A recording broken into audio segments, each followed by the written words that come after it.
waaye nag di rafetlu introduction bi président def introduction bu rafet te mérité ngeen ko yéen ñi toog yéen militant ma di leen sant di leen ngeen gën a góorgóorlu xam ne combat bi jeexagul daanaka de door a tàmbali mais néanmoins ñun on a suivi de loin mais gis nañ seen njàmbarte seen góorgóorlu et vraiment yéen a gagné maintenant comme ñun ay démocrate lañ su ma nee yéen a gagné c'est parce que effectivement am na ñu ne ñoom ñoo gagné ñeneen te mu wóor ne recours mu wóor ne élection yi leen concerné yéen ci yenn gox yi dafa am ay irrégularité manifeste moo tax ma wax ne yëf yi jeexagul kon résultats yi génn ay résultats provisoires loolu moo tax ñu def recours pour cour d'appel bu Thiès bi nga xam ne moom lañ jagleel loolu càmbar procès-verbaux yi càmbar li xew càmbar sunu recours ñu xam yëf yi nu mu tëddee cappaandaw ga yaakaar naa ne di ngeen def caravane incha allah loolu Thiès. Alors bi loolu weesoo ma bëggoon def balaa may dugg ci aspect technique yi ma def ñaari précision yu am importance benn précision bi ñun Dakar lañ nekk on suit Thiès. Thiès n'est pas loin de Dakar et ay avocats lañ dañuy suivre actualité bi surtout l'actualité politique en ce moment. Alors ñun bi ñu dugg see Thiès dañu gis Thiès di bouillonner dans les réseaux et on a été surpris loolu mooy premier point bi ma bëgg a soulever en préliminaire de voir dans tous les réseaux même restaurant bi ñuy jaar ndekki yooyu yëpp ñuy consulter ñun suñu site yi consulter suñu kii avec le wifi et tout ñu gis ne suñu requête bi ñu déposé cour d'appel dañ ko publier fu nekk ma xamal leen nag ne loolu ñun defuñu ko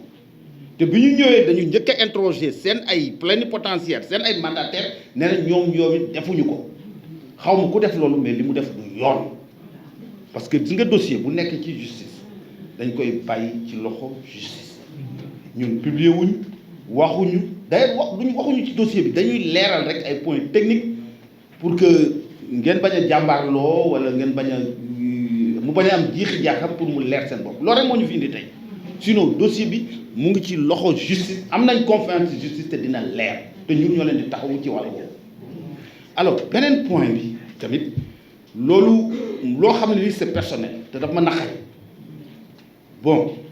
dama ñëw aussi les gens parce que j'ai des contacts ici qui m'ont approché ñëw seet si ñu ne ñu waaw démb dafa am beneen candidat bi seen adversaire bi ah dal ci kaw monsieur Abdoulaye Dièye di ko yekk mel ni xame kooku bu wóoloo boppam bu dee moo gañe soxlawul muy def ay attaque personnelle te nag balaa may sori te du ma ci sori sax mais ma mosal leen rek gis nga li mu wax ci monsieur Abdoulaye Dièye du dëgg waxul benn dëgg man mën naa certifier parce que en réalité loolu indi ñu fi tey mais man maay avocat am ci ay société am man ak moom dañu bokk ay li ñu jàng xëy na moom tey jii directeur de société la man ma nekk avocat mais dañu bokk yi ñu jàng def bokk diplôme yi spécialisé wu en matière maritime kii toog nii xëy na dafay ñëw di politique Thiès nii mais docteur la en droit des activités maritimes te bu fekkoonte ne du bëgg dëkkam wala bëgg a liggéeyal Sénégal mënoon na yem ci société am yooyu di am teraangaam di ko lekk moom kott ak ay ñoñam deful loolu kon kooku mérité wul ñuy yëkkati ay wax yu ñaaw di ko teg ci deram surtout que du dëgg waaw bi loolu weesoo nag ñu jublu ci li ñu fi indi tey li ma leen di xamal benn ñun def nañu recours puisque def nañu recours tant que cour d'appel attewul dara xewagul mën nañu wax ne dara xewagul te recours bi dañ ko teg fu wóora parce que dafa loi bi dafa wax ne bureau de vote 8 heures lay ubbi tëj 18 heures loolu c'est clair mais principe la d'accord principe la mën nañ ko prolonger préfet bi gouverneur wala sous-préfet mën na yokk bureau vote yi pour dimbale électeurs yi ñu voter normalement mais attention c'est important li may wax nii mais boobu day fekk préfet bi génne benn arrêté préfectoral ba pare ñu affiche ko ci buntu bureau de vote bi loolu ci kaw yi nga xam ne suñu recours foofu la porté amu fa donc ñoom ñoo def seen ay pexe bopp yokkal seen bopp heure yi te lu may wax ni inventé wuñu ko amuñu notification préfet ñoo ko defal seen bopp teg ko wéeruñu ko fenn def fa lu leen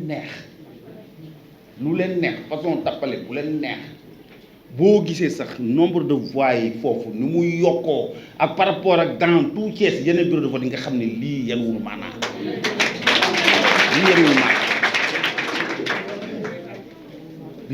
te inventé wuñ ko huissier de justice moo ko constaté procès verbal d'huissier de justice baa ngi nii sama loxo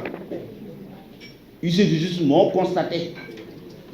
ci procès verbal bureau de vote yi la sukkandiku constaté ni ñuy yokkee bureau de vote yi bureau de vote yi ci centre boobu nga xam ne ça polarise à peu près ay 16 bureaux de vote si je ne m'abuse Kabassal mooy école Kabassal foofu lañ defee seen loxoor yi parce que en réalité jour scrutin bi 18 heures passé mais ku nekk xamoon na ne Ablaye Dièye moo gagné booba nag ça se comprend booba ngeen démobiliser wu def seen caravane di wane ne yéen a gagné loolu moom seen affaire la affaire politicien noonu la ñu wane des observateurs sur ce plan alors ñoom ñu profité ci loolu def jëf ji ñaaw ji may wax ñu def ko tey huissier constaté ko mu ngi nii foofu lañ fondé suñu recours foofu lañ ko teg dañ ko teg ci lu leer ngeen xamee ko noonu. Dans notre dossier on a reçu des éléments yoo xam ne dafay wone ne préfet et sous-préfet je crois Thiès Sud yooyu dañu commencé di wax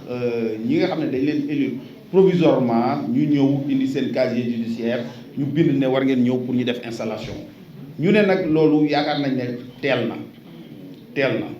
parce que dañu war a bàyyi comme centre yooyu particulièrement dafa am recours dañu war a bàyyi ba cour d'appel def recours bi amaana sax ñu xaar ba cour suprême ci boppam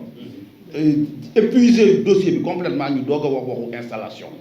ci surtout ci centre yooyu nga xam ne dafa am litige parce que sunu loolu sama confrère mu ngi ko wax sànq ci sànq parce que sunu loolu lu may indi mooy ay double emploi ay yeneen coow lay indiwaat installé nit tey suba nga ne ko non installé woon nañ la mais cour d'appel nee na doo maire gagné nañ la Ablaye Dièye moo gagné léegi yow da ngay ñëw wàcc ñu installé Ablaye Dièye non yooyu doxul waaw day indi trouble te démocratie lañ nekk démocratie du sàllowul ak trouble te démocratie dafa ànd ak yoon dafa ànd ak teey dafa ànd ak tekk donc nag def nañ li ñu war a def pour le moment bind nañ lettre préfet sous-préfet yooyu yëpp bind nañ leen ay lettres si attirer seen attention ci loolu bon dinañ jéem a aussi xool au niveau de la cour d'appel ce qu'il y a lieu de faire mais normalement cour d'appel ci boppam sax war na attirer ñoom seen attention les autorités administratives wax leen attirer de toute façon les recours vont être notifiés à l'autre partie qui va aussi apporter son droit d'appel dina tontu loolu tamit ngeen bàyyi ci xel xam ne démocratie jeu la boo xam ne bii dañu war a respecter ñaari parti yëpp ñun def nañ leen war a def ñi nga xam ne ñoo yore wàllu yoon ñoom njaaxaanaay la ñuy tëddee équilibre la ñooñu tamit dinañ communiquer beneen parti bi ay ko moom it waa indi ay preuve mu tontu su dee am nañ ko ñoom bu ko defee ñoo àtte ci dëgg pendant ce temps nag les autorités administratives dañu war a xaar jarul ñuy yàkkamti. L'assistance de sa présence massive, je ne m'y attendais pas, parce que bon, moi, mon confrère me l'a dit.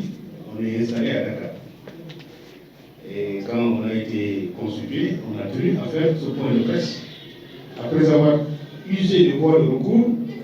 que prévoit la loi électorale. Donc la loi électorale estime que tout candidat peut demander l'annulation des opérations électorales lorsqu'il constate qu'il y a des irrégularités. Et pour cela, la juridiction compétente, c'est-à-dire la Cour d'appel, est saisie. Donc c'est ce que nous avons fait dans cette affaire, où on a constaté effectivement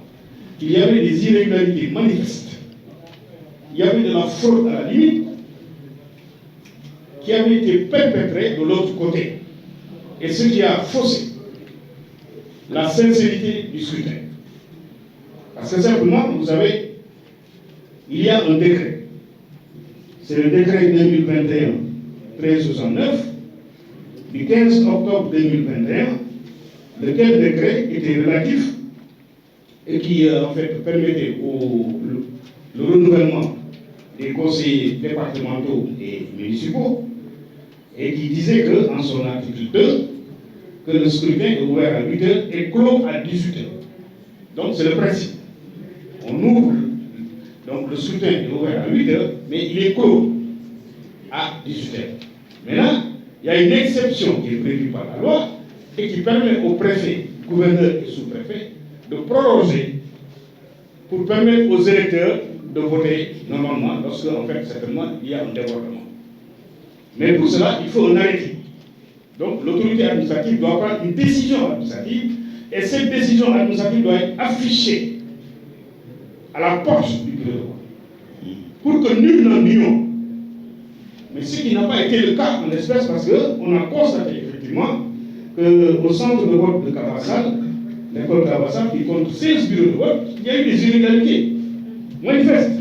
Parce que simplement, vous avez le bureau de vote numéro 3 qui avait fermé à 19 h, le bureau de vote numéro 4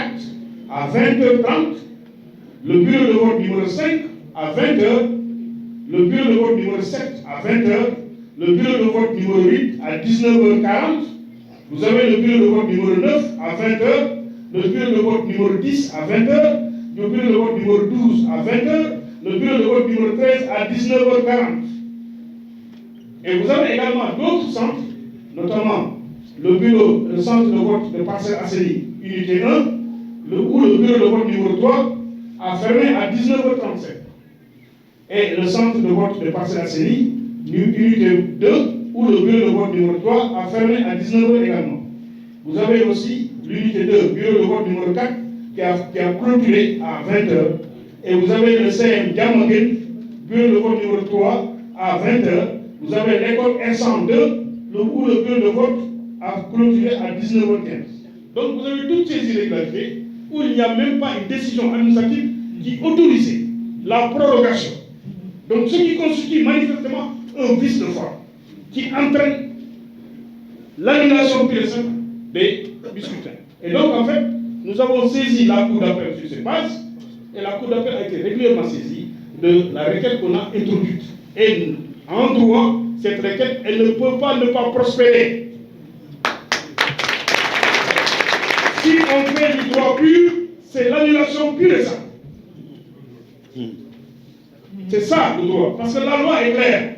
La loi dit que la prorogation doit se faire par décision de l'autorité administrative. Or, ni le préfet, ni le sous-préfet, encore moins le gouverneur, n'ont pris un arrêté pour proroger. Donc, les présidents de bureau de vote ont fait quoi? Ils ont fait ce qu'ils ont pu faire. Et dans ces circonstances, il appartient maintenant au juge de l'élection d'en tirer les conséquences. Tirer les conséquences, c'est quoi? C'est de rendre une décision d'annulation. Donc, c'est pourquoi, en l'état actuel, il est très tôt de crier victoire de l'autre côté.